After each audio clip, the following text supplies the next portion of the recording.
All right. Thank you so much for taking the time to speak with me today. To reiterate, my name is Annie, and I create Sustainability Beyond the Lab to showcase these sustainable modern innovations of today, and make them more accessible, as well as showing the barriers that prevent these technologies from scale up. To start, could you briefly introduce yourself as well as your research, especially at Tufts University? Okay. I'm Mary Shultz. I've been at Tufts University for a long time. This research is motivated actually from my early childhood. So I was born on a farm, and the farm water well, was close to the cow feedlot, which meant bacteria got into the well. Mhm. And so the result of that for me, when I was 1 year old, I weighed one, no, when I was 9 months old, I weighed 1 pound less than when I was born. And so the doctor did not expect me to live to see my first birthday. Uh-huh. Of course, my parents were adults. My brother was a year older, and he's too mean to get sick anyway. And so for them, it was no big deal. But for me, it was definitely an issue. So it was long enough ago that doctors actually made house calls. And so doctor came out to the house, watched my mother preparing my food, smelled the well water, and said, bottled water for this little lady. And that little bit of advice, I saw my first birthday and a few after that Oh, as well. And so that's what really motivated this work. I did not get onto anything like what would be a solution until much later than that. So I had already been at Tufts for many, many years and was about the year 2000 or so. And I went to a seminar where somebody was talking about TiO2, titania, mhm.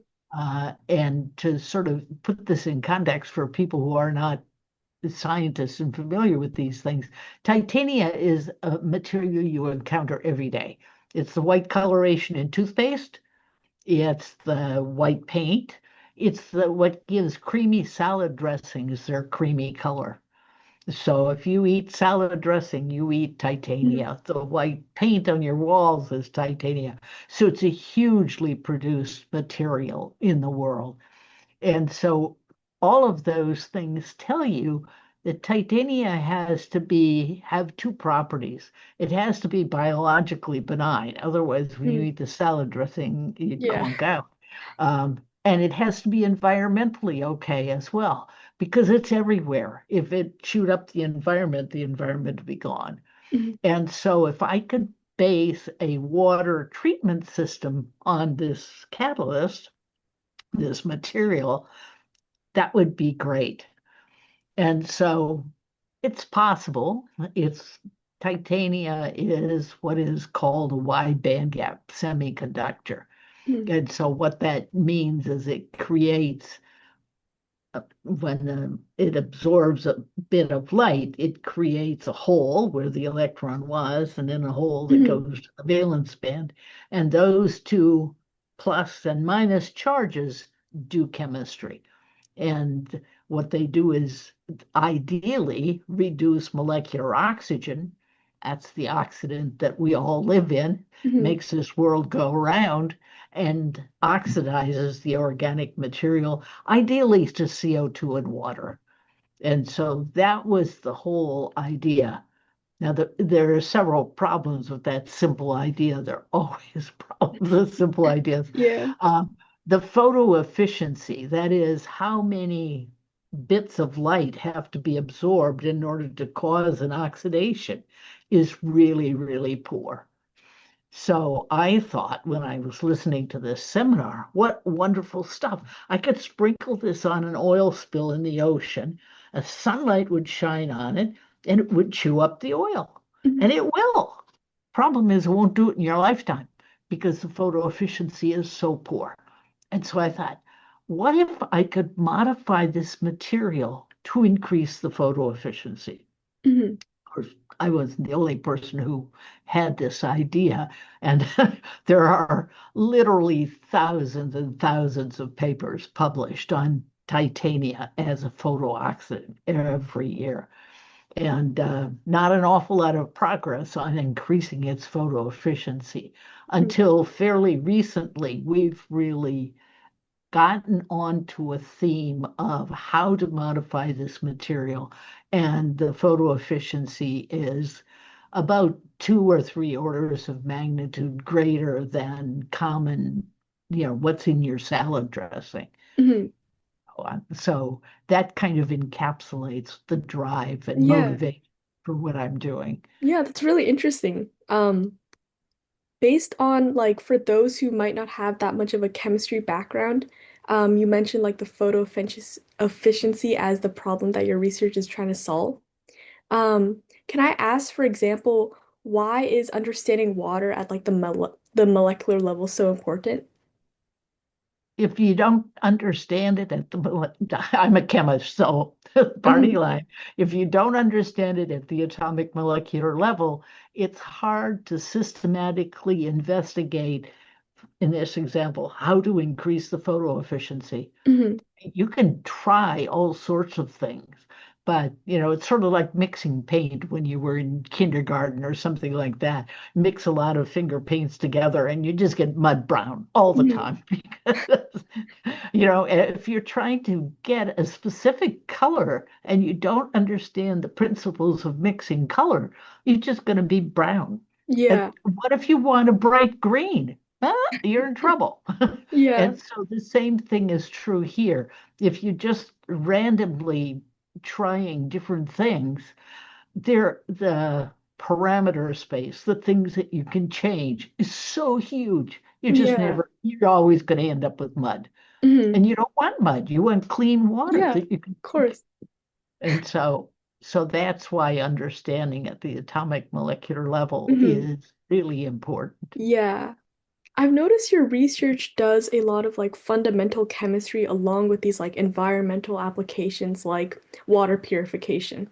How do these discoveries at like the molecular level kind of translate or help make these technologies?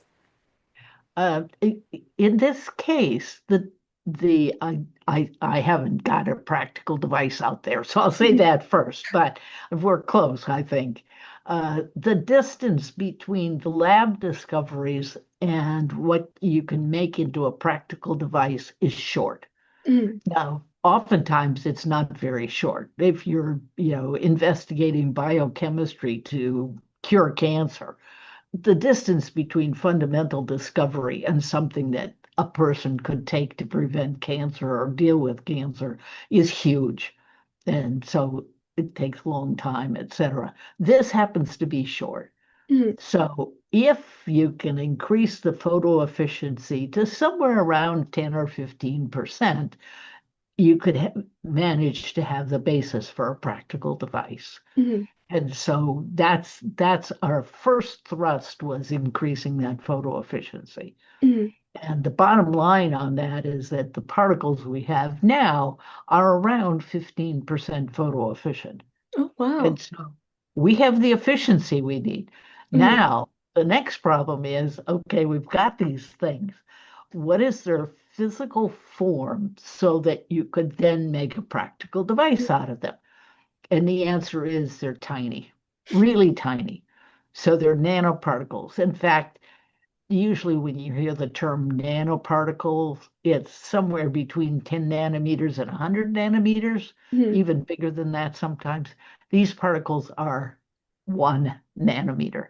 Oh, wow. So let's put 1 nanometer in context. Your Yeah. hair, 60,000 times larger in diameter than my particles are. I could put 60,000 particles together and I would get something that would look like your hair. So if I'm going to put this in water, it will clean it up. But then you're going to drink the water. I mean, that's the whole point of doing it, right? But I want my catalyst back, and you're not going to give it back. Mhm. And so there is a problem to go from the lab discovery to a practical Mhm. device. And what are we going to do about that? Yeah. And so that's our current thrust, actually, Mm, is what we're going to do about that. And so the idea that we had was that if you immobilize these particles on some kind of a substrate, we call it a scaffold, then the water could flow over the scaffold. The catalyst would stay behind. You could drink the water. I could use the catalyst again. I could drink the oh. water, etc. And Hmm. so that's what we're working on is this scaffold. Yeah, that's really interesting. Um, what can I ask, what makes this sort of photocatalyst approach more efficient or more unique than traditional water purification methods? Oh, that's an absolutely excellent question because most water treatment uses something called an advanced oxidation technique, Hmm. and it actually uses titania. And iron is added to it. So it's iron and titanium. It's called chemistry if you're into the technical parts of it. The problem with that is that the oxidation ability of that material is limited. So take, water from a pond, it's got fish stuff in it and so on. You want all that out before you drink it. It oxidizes all those organics down to formaldehyde and acetone primarily. That's Hmm. that's the end product. It does not have the ability, the strength to be able to oxidize those two materials. And so the EPA tightly regulates how much formaldehyde and acetone can be in drinking water. Hmm. And when plants run into trouble, they've got too much formaldehyde, they've got a hard problem to Yeah. solve. And they spend a lot of money for activated charcoal and various things like that.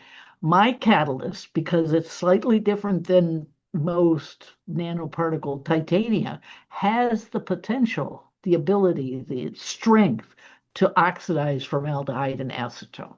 Mm. It Oh, I also see. has the strength to oxidize Yeah. other materials. You're hearing a lot about PFAS. You know Hmm. what Yeah. PFAS are? Perfluorinated alkyl substances, Teflons.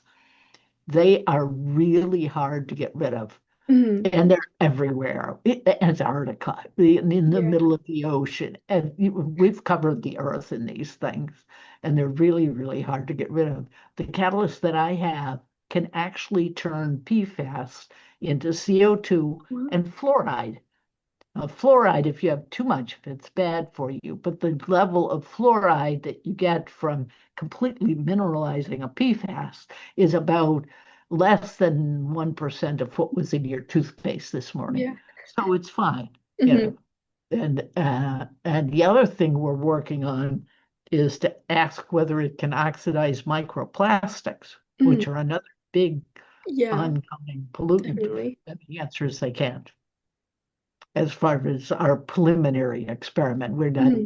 quite down to the bottom of the plastics, but the PFAS, we're certain we can handle those. Yeah. What challenges are you guys kind of facing in scaling your catalyst, for example, or in sustainable technology in Oh, general? the scaling question, Hmm. yes. So when we designed our procedure to generate these catalysts, we always kept in mind what would it take for industry to do the same process. Hmm. And so it's aqueous based, and so water is something industry has access to. It does take some acid, like hydrochloric acid, which is quite common, Hmm. and dialysis, which is a process that industry does, and rotovapping, so evaporating to dryness, and that industry can do it too. So Hmm. these are all processes that can be scaled to industry. And oftentimes when you have something that can be scaled, when it is scaled, it works a little more slowly or whatever. Yeah. This is a process that, well, it's not particularly fast to begin with, but for the dialysis, we dialyze for a day, but we dialyze with commercial dialysis tubing. So this is exactly something that an Yeah. industry take and then just directly port. Yeah. It sounds very scalable, like it uses very common products that industry has. Um, yeah. Looking ahead kind of in the future, maybe 10 to 20 years, what developments in water science, purification, or sustainability are you most excited about? Well, I would like to see the world use my device. I would like to see us get the scaffold material, the material to attach these catalysts to the Hmm. point where light can go through it because it's a photocatalyst. You got to get light through it. And it's robust. So Hmm. it can be handled by industry. This is your scaling question. Yeah. And at this point, we have a scaffold that is not quite as transparent as we would like, but it's robust. Hmm. It's a spongy type material, and it's so strong I can stand on it and stomp on it and it won't Hmm. break up. But it isn't as transparent as Yeah. I would like to have it. Hmm. Before we wrap up, is there anything that we didn't get to touch on during the interview that you think is important for people to know about, for example, your catalyst or your research in general? Well, that's an awful lot about my catalyst and my research. The other issue that we have to deal with is water flow through this scaffold. If Mm, you have to push really hard on the water, then that's an expensive process. And so one of the things we've built into our scaffold design is to make sure the scaffold pores are continuously connected end to end so the water can flow through it, doesn't run into dead ends, and that the diameter of those pores is large enough that it takes 1 atmosphere or less pressure to push it through. mm, yeah, So if you put this on the roof of your house, you've got an atmosphere of pressure. yeah. There's So a that, lot to consider with that too. Like it's very yeah, interesting how you have to consider like transparency, like pressure. yeah. And then the other thing which we haven't dealt with at all is a huge barrier is all the regulations. Mm, Water, of course, a highly regulated industry. yeah, And so we're just barely scratching the surface of yeah. that. And then last question, do you have any advice for next generation researchers interested in sustainability? Uh, well, first of all, get the world to kind of think that sustainability is important. That's kind of falling by the wayside in the current environment, and so Yeah, that's pretty tough. definitely. But I think most important for anybody who's thinking about doing research in anything, whether it's sustainability or something else, follow your passion. You know, what drives you? What gets you up in the morning? What keeps Hmm. you coming to work? What makes you get your colleagues excited to Yeah, contribute. Those are all, I couldn't have done this alone, not even close. I have a bunch of students who are passionate and so forth. And you can always tell when a student is bought in because when I come in the morning at 8 o'clock, they're already here. When I go home at night, they're still here. Okay, that student is caught on. hmm. Yeah. So my advice is follow your passion. Thank you so much for participating in the interview. It was really interesting hearing a lot about your research, especially in your catalyst, of course, and how advanced it is and how robust it is, as well as your perspective in like scaling technologies. You're welcome. Thank you for talking to me.